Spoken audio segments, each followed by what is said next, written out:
Hello friends, good morning to all of you. चलिए, मैं Saurabh Kumar physics cracker के साथ वेक्टर सीरीज में हम लोगों ने कल तक में पढ़ा रिसोल्यूशन ऑफ वेक्टर और साथ ही साथ पढ़ा ऑर्थोगोनल यूनिट वेक्टर के बारे में। और इस पर कुछ कॉन्सेप्ट को और भी क्लियर करने के लिए एक दो न्यूमेरिकल्स देख लेते हैं तो काफ़ी आसानी से कॉन्सेप्ट कवर हो जाएगा। ऐसे कॉन्सेप्ट को मैं समझता हूँ कल ही क्लियर हो चुका हूँ, कल के क्लास से ही, कल के वीडियो से क्लियर हो गया होगा, बट इसके बावजूद भी थोड़ा सा हम लोग देखना चाहेंगे। जैसे अगर मान लो कि आपको दे रहा कह रहा कि ए वेक्टर और ए वेक्टर का मैग्नीट्यूड दे रखा कितना, यानी आपको गिवन है ए वेक्टर और ए वेक्टर का मैग्नीट्यूड बोला है कितना 5 यूनिट। कितना यूनिट? 5 यूनिट। तो आपको कहा जाए निकालने के लिए कि find their x component and y component। x component and y component। अब ये दोनों आपको निकालने कहा जाए तो बड़े आसानी से आप निकाल सकते हो। बोलो a वेक्टर को लोग ब्रेक किए थे दो टर्म में, ax वेक्टर में और प्लस ay। अगर आपको कहा जाता है कि ax, तो ax का मोड जब आप लिखोगे तो इसको आप क्या चाहिए लिखोगे, या ax वेक्टर को कैसे लिखा जाए? केवल हमें ax का कंपोनेंट और ay का कंपोनेंट लिखना है। ये तो लिखने का तरीका बेहतर है। और बोलो इसी को तुम लिखने का तरीका कल देखा था, ax इंटू कौन का i का और प्लस ay इंटू कौन का k।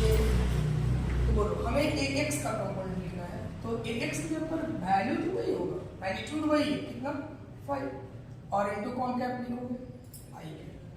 That is the ax का ax वेक्टर का क्या हो जाएगा कंपोनेंट लिखा जाएगा। डन।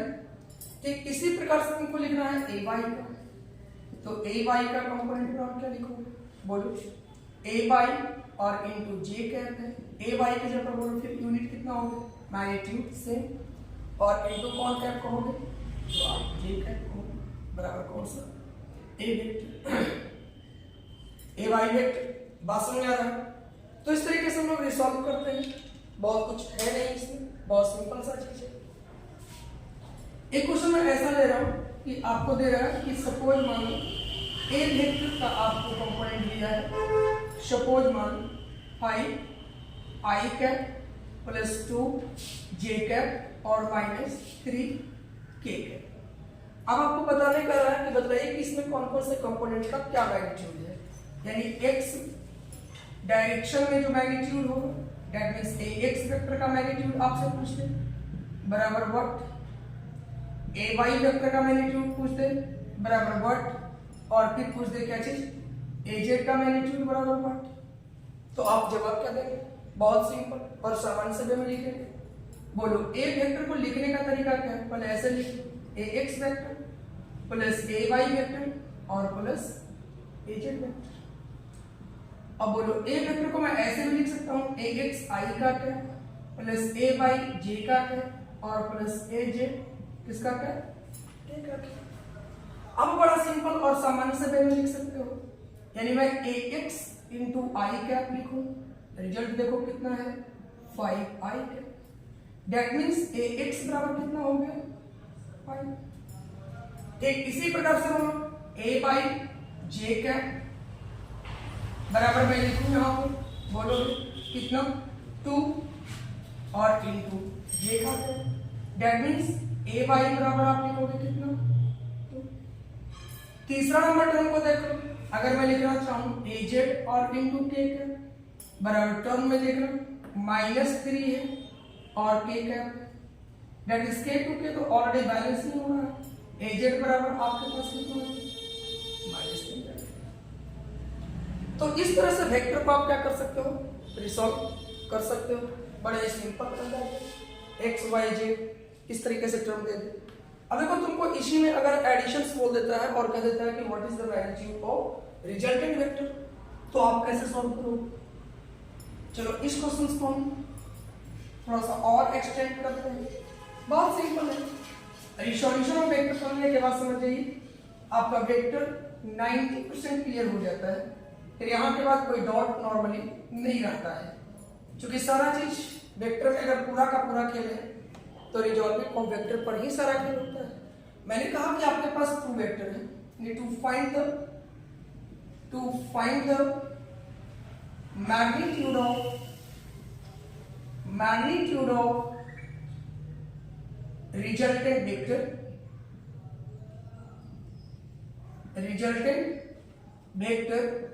in addition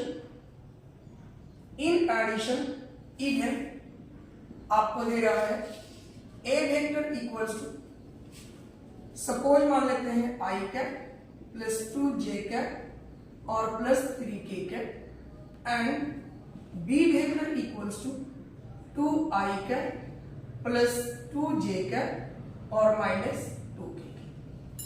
सपोज मान लो ये आपको दिया गया, आप सबसे पहले नंबर क्या लिखना चाहोगे? ए वेक्टर को आप लिखने का तरीका पहले दिमाग में क्या लिखते हो? ax i cap plus a by j cap और प्लस az k। ठीक इसी प्रकार से एंड करके इसको लिखो। b वेक्टर को कैसे लिखोगे? bx i cap plus b by j cap और प्लस क्या लिखोगे? bj k cap. पहले जैसे अरेंज है वैसे ही अरेंज करो। अब क्या लिखा गया बोलो? ax की जगह पर आपको लिखा गया कुछ नहीं तो 1i कैप प्लस बोलो a बाई की जगह पर 2 है इंटू j कैप है और फिर प्लस हो गया बोलो 3 और कॉट कैप है। यहां देखोगे एंड b में देख लो, b vector is equal to आपको जो लिखा गया है, क्या लिखा गया है बोलो? bx तो 2i कैप प्लस by की जगह पर बोलो 2j कैप और प्लस bz की जगह पर देखो प्लस के साथ आपको टर्म यहाँ प्लस यहाँ टर्म दिया माइनस तो माइनस में कौन क्या। अब सबसे पहले तो मैं लिखूंगा a vector plus b vector बराबर आपने पढ़ा है कौन वेक्टर? r vector. तो बोलो a वेक्टर के जगह पर मैं लिखूं 1i cap plus 2j cap plus 3k cap, sign plus का दोगे क्योंकि साइन प्लस का है। बोलो यहाँ पर मैं लिखूं b वेक्टर के जगह पर 2i cap plus 2j cap और minus 2k cap equals to आपके पास क्या हो गया? r वेक्टर का मान, यानी r वेक्टर हो गया पूरा पूरा रिजल्टेंट वेक्टर। अब रिजल्ट निकालो तो रिजल्ट क्या होगा? 1i cap 2i cap 3i cap, यहाँ बोलो 2j cap 2j cap 4j cap, यहाँ बोलो 3k cap minus 2k cap यानी प्लस k कैप बराबर। हमें निकालना क्या है? r वेक्टर का मैग्नीट्यूड। r वेक्टर का मैग्नीट्यूड बराबर क्या लिखोगे? बोलो मैग्नीट्यूड का ही स्क्वायर होता है तो 3 का स्क्वायर प्लस बोलो 4 का स्क्वायर और प्लस किसका कुछ है कितना है 1 का स्क्वायर। रिजल्ट निकालो, आपके पास जो रिजल्ट मिल रहा है बोलो 3 3 जा 9 4 4 जा 16 और 1 1 जा 1, दैट मींस कितना होगा 26। दैट मींस r वेक्टर का मोड इज इक्वल्स टू आपके पास कितना आ गया अंडर रूट 26 क्या हो गया अंडर रूट 26 हो गया। बड़े ही ईमानदारी अब इसी में तुमको कोई कर दे कि नहीं इसका डायरेक्शन निकाल कर दिखाइए तो आप डायरेक्शन भी निकाल सकते हो। इनकेस कर दे कि आप इसका डायरेक्शन निकालो तो डायरेक्शन भी निकाल लो। बोलो डायरेक्शन निकालने के लिए आपने क्या पढ़ा? मैंने बोला ए वेक्टर लिखने का तरीका, ए वेक्टर का मोड और इनटू ए वेक्टर का डायरेक्शन। अब तुम्हें आर वेक्टर को लिखना है तो आर वेक्टर बराबर आर वेक्टर का क्या लिखोगे मोड और इनटू आर वेक्टर का क्या लिखोगे डायरेक्शन, यानी आर वेक्टर का डायरेक्शन बराबर क्या लिखोगे आर वेक्टर और बाई आर वेक्टर का क्या लिखोगे मोड। डन है। अब बोलो आर वेक्टर तो हमारे पास पूरा आ चुका है, देखो कितना है लिखोगे 3i का प्लस बोलो कितना है 4j का और प्लस बोलो कितना है वाला 1k का। बाहर में आपके पास क्या हो गया आर वेक्टर का मोड और आर वेक्टर का मोड कितना है अंडर रूट 26 बराबर आप लिख सकते हो आर। इसको चाहो तो आप अलग अलग तोड़ के भी लिख सकते हो, अलग अलग तोड़कर भी लिख सकते हो, यानी 3 बटा under root 26 i cap plus 4 बटा अंडर रूट 26 j कैप और प्लस 1 बटा √26 और कौन क्या ये क्या बराबर आर वेक्टर का मोड, आर वेक्टर का डायरेक्शन हो। तो आप चाहें तो प्रत्येक चीज इसमें क्या कर सकते हैं, लिख सकते हैं। रिसॉल्विंग ऑफ वेक्टर का यही फायदा है कि आप बड़े आसानी से इस चीज को क्या कर सकते हैं, सॉल्व कर सकते हैं। ठीक है, तो ये भी एक क्वेश्चन रहा। मैग्नीट्यूड भी आप निकाल सकते हो, डायरेक्शन भी निकाल सकते हो। चलो एक सब्ट्रैक्शन के लिए इसी को देख लेते हैं। Correct, to find the magnitude of resultant vector in subtraction. चलो इसी को मैं अगर बात करूं सब्ट्रैक्शन के फॉर्म में, इसके फॉर्म में, सब्ट्रैक्शन के फॉर्म में थोड़ा सा मैं चेंज कर रहा हूं, डाटा भी मैं वही छोड़ दिया या डाटा में चलो थोड़ी सी परिवर्तन लाते हैं। यहां मैंने कर दिया 3j, ठीक है 3j वेक्टर, बस इसको इरेज करें और वीडियो को पॉज करके पहले खुद से सॉल्व करने का प्रयास करोगे। आफ्टर ऑल सॉल्यूशन को देखने का प्रयास करेंगे, ठीक है। तो हम लोग यहां तक देख चुके। अब अगले नंबर टर्म इसी में हम लोग निकालते हैं क्या चीज, मैग्नीट्यूड एंड डायरेक्शन दोनों निकालेंगे। क्वेश्चन तो पूछा गया केवल मैग्नीट्यूड, लेकिन हम लोग दोनों चीज को समझेंगे, ठीक है। आइए तो समझते हैं। सबसे पहला नंबर टर्म हम क्या करेंगे, आर वेक्टर लिखना चाहेंगे। और आपको मैंने बताया है कि वेक्टर में सब्ट्रैक्शन नाम की कोई चीज होती नहीं है। हम लोग ऑलवेज क्या करते हैं, वेक्टर को एडिशन के फॉर्म में ही लिखते हैं, केवल एडिशन ही होती है, सब्ट्रैक्शन नाम की कोई चीज होती नहीं है। लेकिन सब्ट्रैक्शन टॉपिक पर हमने विचार भी किया, पढ़ा भी, तो उसी के अकॉर्डिंग बात करेंगे। ए वेक्टर और प्लस यहां लिखेंगे माइनस कौन vector, B vector. That means अब तुम इसको ऐसे भी लिख सकते हो, ए वेक्टर और माइनस क्या लिखोगे, बी वेक्टर। अब मैं बात करूं कि ए वेक्टर और बी वेक्टर की बात, तो ए के ऊपर बदलाव कितना है, आई कैप प्लस 3j कैप और प्लस 3k कैप। डन। यहां साइन माइनस का है, माइनस लिख लो। बोलो उसके बाद कितना है, 2i cap plus 2j cap और माइनस 2k कैप, ब्रैकेट में रखो। अब इसको रिसॉल्व करो, i cap plus 3j cap plus 3k cap minus 2i cap, फिर बोलो माइनस माइनस बोलो 2j कैप और minus minus plus 2k cap. Result आपके पास हो गया बोलो, यहां माइनस में 2i, यहां i प्लस में, result is the minus i cap, minus में 2j प्लस में 3j, result is the j cap, और यहां प्लस 3 और यहां plus 2, 3 2 5, that is it.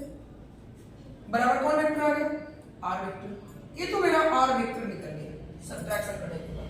Magnitude निकालने की बात तो फिर वही बात करेंगे, आर वेक्टर का mod equals to under root, बोलो इसका आगे कोई टर्म नहीं तो -1 का स्क्वायर, बहुत अच्छी बात, ठीक है।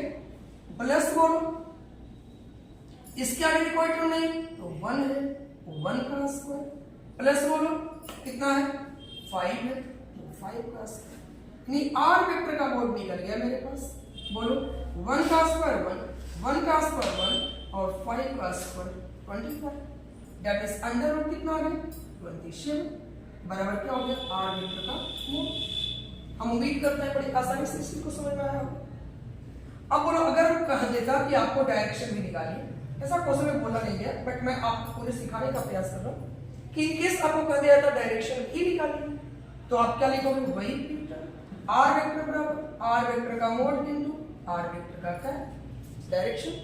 अब बोलो मैं यहां से आर वेक्टर का डायरेक्शन बराबर लिख सकता हूं, R vector by R vector का मोड, बहुत अच्छी बात, थैंक यू। अब बोलो आर वेक्टर की जगह कितना लाया, तो देख लो यहां पर कितना है -1i cap plus 1j cap और प्लस 5 आर वेक्टर का मोड कितना निकाला, देख लो कितना है अंडर रूट 27, बराबर कितना हो गया आर वेक्टर का डायरेक्शन। अब बोलो इसको चाहे तो अलग अलग करके लिख सकते हैं या फिर आप ऐसे लिख सकते हैं। अगर अलग अलग करके लिखना चाहो तो लिख सकते हो -1 बाई अंडर रूट 27 और क्या लिखोगे i है, प्लस 1 बाई अंडर रूट 27 और इंटू j है, और प्लस 5 बाई अंडर रूट 27 और इंटू कौन का 1, that is the R. This is the direction of यही आपका पूरा पूरा डिलीट हो गया। डायरेक्शन ऑफ कौन vector, R vector, direction of R vector. Done है। तो हम उम्मीद करते हैं कि रेसोल्यूशन नामक टर्म जो आपके लिए बहुत बड़ा बाधा बन कर आया होगा आपके लाइफ में कि रिसोल्यूशन ऑफ वेक्टर होता क्या है, ये काफी बारीकी से आपको समझ में आ गया। रिसॉल्व करना काफी इजी आपको लगा होगा और काफी आसानी से आप क्या कर सकते हो, उसको रिजॉल्व कर सकते हो। देखें, तो ये पॉइंट्स पूरे पूरे आपके माइंड में चला जाना चाहिए। ठीक है, तो यहां तक तो बातें आपके समझ में आ गई। चलिए, कॉस और साइन के फॉर्मेट में हम लोगों ने तोड़ा था। अगर एक्स वाई प्लेन में था तो कॉस और साइन के फॉर्म में मैंने तोड़ा था। चलो मैं कहता हूं कि एक्स वाई प्लेन में कोई वेक्टर आपको दिया गया है जिसका मैग्नीट्यूड सपोज मान लो कि 10 दे दिया गया है और एंगल एक्स एक्सिस के साथ 30 डिग्री दिया गया है। तो आपको कर रहा है कि रिसॉल्व करके बतलाइए कि एक्स में इसका मैग्नीट्यूड क्या होगा और वाई में इसका मैग्नीट्यूड क्या होगा। यानी यहां पर एक क्वेश्चन मैं ऐसे ले रहा हूं, ये मेरा क्वेश्चन रहा, a vector is given with magnitude 10 units in xy plane and makes 30 degree with x plane या x axis, then find the magnitude of ax vector and a y vector। अब देखो, अगर मैं x y प्लेन पर बात करूं तो मैंने कल रिसॉल्व किया था। और देखो, सॉल्यूशन करने के लिए मैंने कहा कि this is the A vector और ये मान लो कोई एंगल थीटा है। तो मैंने कहा था कि इसका दो कंपोनेंट होगा, एक एक्स पर होगा लिखेंगे ए एक्स वेक्टर, दूसरा वाई पर होगा जिसे लिखेंगे ए वाई वेक्टर। अगर एंगल एक्स के साथ है तो मैंने कल आपको ब्रेक करके दिखाया था कि ए एक्स वेक्टर बराबर आप लिखोगे क्या चीज वाला, ए और कॉन थीटा कॉस थीटा। मैंने दूसरा आपको ब्रेक करके दिखाया था कि ए वाई वेक्टर बराबर आप लिखोगे क्या चीज वाला, ए और कॉन थीटा साइन थीटा। अब दोनों टर्म आपके पास पड़े हैं, आसानी से मिल चुका है। यहां क्वेश्चन में तुम्हारा बोल रहा है कि this is the angle 30 degree और इसका मैग्नीट्यूड दे रखा है, यानी आप कहोगे कि इसका मैग्नीट्यूड दे रखा है मेरे पास कितना, तो 10 यूनिट्स। अब क्वेश्चन को सॉल्व करो, बोलो ए एक्स बराबर क्या लिखोगे, आप लिखोगे इसका मोड अगर चाहो तो लगाओ और क्या लिखोगे, ए कॉस थीटा के ऊपर बोलो कितना लिखो, 30 डिग्री। ए को ए लिखो, कॉस 30 का वैल्यू कितना होता है, √3/2। पढ़े हो, याद है। ए के ऊपर बोलो मैग्नीट्यूड कितना दे रखा है, 10 यूनिट, तो 10 यूनिट लिखे, √3/2। सॉल्व करोगे कितना आ जाएगा, 5√3 यूनिट्स। मैग्नीट्यूड हो गया इन एक्स डायरेक्शन। अगर मैं बोलूं वाई को आपको निकालना है तो बोलो ए वाई का मैग्नीट्यूड बराबर लिखोगे ए साइन थीटा, जो आपने पीछे पढ़ा। और बोलो ए की जगह क्या पढ़ेंगे 10 और साइन बोलो कितना रहेगी 30 डिग्री, तो बोलो 10 और साइन 30 का वैल्यू बताओगे कितना होता है 1/2। देखो कितना आ गया 5, यानी ए वाई का जो मैग्नीट्यूड आया वो कितना आ गया 5 यूनिट, 5 यूनिट्स। डन है। अब तुम चाहो तो, सॉरी मिस्टेक यहां हुआ, √3 है लिखने, यानी 5√3 यूनिट्स। यहां कितना हो गया 5 यूनिट्स। अब तुमको लग रहा है क्या सर हम इन दोनों को रिसॉल्व करें तो क्या मेरा ए वेक्टर मिल जाएगा 10 यूनिट्स? यस मिल जाएगा। और देख लो आपने कल क्या पढ़ा, ए वेक्टर का मोड बराबर ए एक्स का स्क्वायर प्लस ए वाई का। बोलो ए एक्स की जगह क्या पढ़ा, ए कॉस थीटा का स्क्वायर प्लस बोलो a y की जगह क्या पढ़ा sin थीटा का स्क्वायर। अब बोलो ax में यानी a cos थीटा बराबर कितना लाया 5√3, देख लो करके यार 5√3 का स्क्वायर प्लस बोलो इसके लिए कितना लाया 5 लाया। अब बोलो 5√3 25 3 जा 75 और 25 बराबर अंडर रूट कितना हो गया 100। तुम आसानी से चेक कर सकते हो इतना डन है। इन्हीं मेरा रिसॉल्व किया हुआ टर्म क्या हो गया काफी आसान हो गया। तो इस तरीके से हम वेक्टर को काफी इजीली क्या कर सकते हैं रिसॉल्व कर सकते हैं। और हम उम्मीद करते हैं इतने क्वेश्चन जो मैंने करवाए इसके बेसिस पर आप आराम से वेक्टर को रिसॉल्व करना सीख गए होंगे। मतलब मैं कह सकता हूं कि कॉन्सेप्ट क्लियर हो चुका है प्रॉब्लम्स के द्वारा रिसॉल्विंग ऑफ वेक्टर का, यानी all concepts covers of resolving of vectors bye numericals कर सकते हैं। नहीं, न्यूमेरिकल्स के द्वारा जितना भी कॉन्सेप्ट होना चाहिए रिसॉल्विंग ऑफ वेक्टर का वो आपको क्या हो चुका है क्लियर हो चुका है। डन है। तो ये था आपका पूरा रिजॉल्विंग ऑफ वेक्टर और हम उम्मीद करते हैं काफी बारीकी से आपको ये टर्म समझ में आ गया होगा रिजॉल्विंग ऑफ वेक्टर। अब देखो अब मेरा जो अगला कॉन्सेप्ट बनेगा वो कॉन्सेप्ट बनेगा क्या चीज प्रोडक्ट ऑफ वेक्टर। ठीक है, अगर प्रोडक्ट ऑफ वेक्टर की बात करें थोड़ी सी चीजों को आज जान लेते हैं। अच्छा ये क्लास अगले क्लास में बताया जाएगा, बस आज केवल इसका इंट्रो जान लेते हैं कि प्रोडक्ट ऑफ वेक्टर होता है। सबसे पहले हम अगर बात करें प्रोडक्ट ऑफ वेक्टर्स तो देखो वेक्टर्स का प्रोडक्ट हम लोग कैसे कर सकते हैं। ऐसी मान्यता रही और ऐसा आज तक मेरे पास कॉन्सेप्ट भी बनता आ रहा है कि हम वेक्टर को दो तरीके से क्या कर सकते हैं प्रोडक्ट कर सकते हैं। पर्सनली वेक्टर को स्केलर के साथ करेंगे तो वो अलग प्रोडक्ट होगा। वेक्टर को प्रोडक्ट करना है तो दो कॉन्सेप्ट बना है।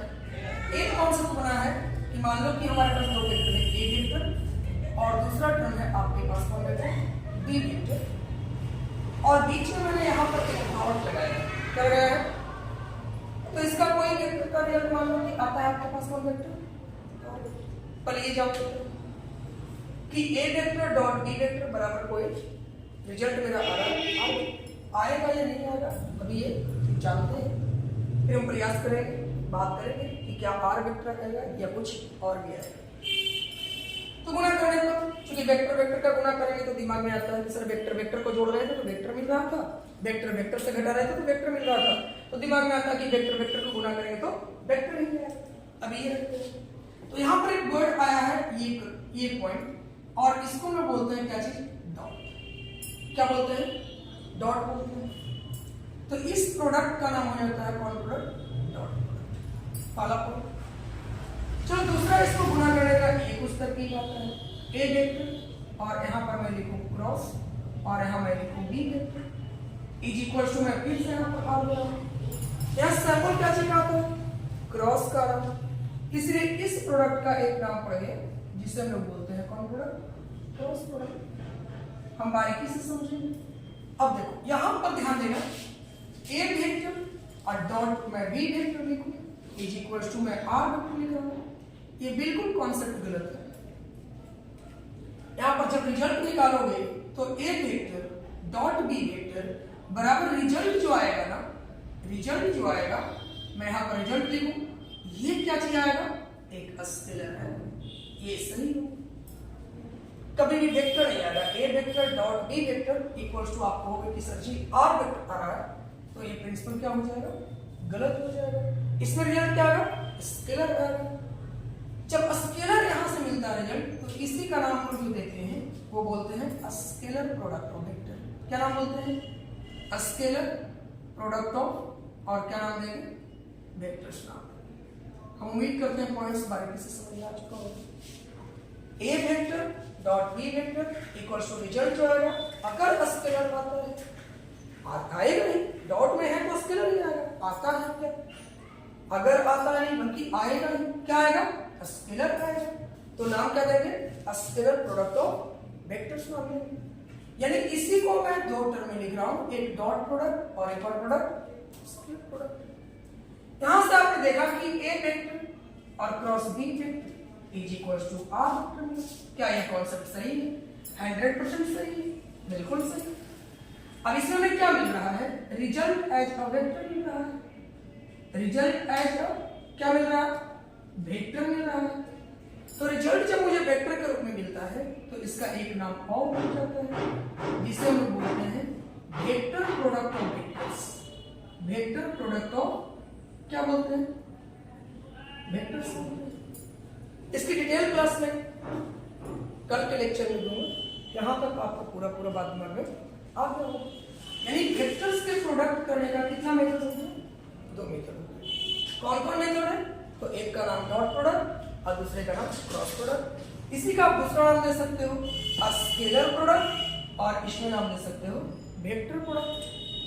ठीक है, यहां से केवल और केवल हमें क्या मिलता है? मैग्नीट्यूड मिलता है। ये बात थोड़ा सा याद रखना होगा। और यहां से हमें मैग्नीट्यूड के साथ साथ डायरेक्शन भी मिलेगा।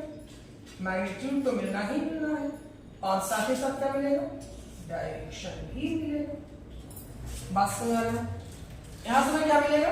मैग्नीट्यूड भी मिलेगा और डायरेक्शन भी मिलेगा। तो ये बातें आपके दिमाग में आ गई होगी कि वेक्टर का प्रोडक्ट हम लोग 2 तरीके से निकालते हैं। तो एक तरीका आपका डॉट का है और स्केलर प्रोडक्ट है, या जिसमें केवल मैग्नीट्यूड मिल जाता है उसे डॉट प्रोडक्ट बोलेंगे। क्रॉस प्रोडक्ट जिसमें हमें रिजल्ट के रूप में वेक्टर मिलता है या फिर कह सकते हो मैग्नीट्यूड एंड डायरेक्शन दोनों ऑब्जेक्ट मिलता है तो उसका नाम हम देंगे क्या चीज? Cross product. तो इसके बारे में और भी डिटेल रूप से चर्चा हम अगली क्लास में करते हैं। आज के लिए इतना ही, तब तक ले लेते हैं आप लोगों से ब्रेक। Best of luck.